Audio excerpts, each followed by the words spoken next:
How to change chart type in Quotex. Hi everyone, welcome back to another video from Trading for Beginners. If you're trying to change the chart type in your Quotex account, then it's super easy. First of all, launch open the Quotex app on your device and log into your account.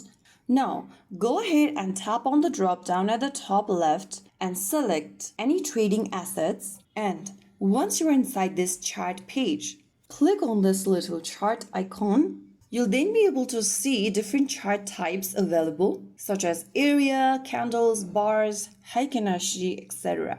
Choose the chart type you want. The area chart has a simple view, good for beginners. The candles or the candlestick chart is the most popular for analysis. If you select bars, then it shows open, close, high, and low. In Heikin Ashi, this will show smooth trend-based candles.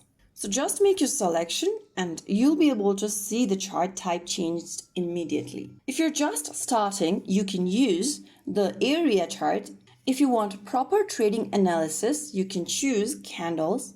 If you want smoother trends, you can select Heikin Ashi. So that's how you can switch between chart types in Quotex. Try experimenting with different styles to see which one helps you understand the market better. So that's how you change the chart type in Quotex in just a couple of steps. If you found the video helpful, don't forget to like, share, and subscribe to our channel. I will be back again in the next video. Thank you for watching.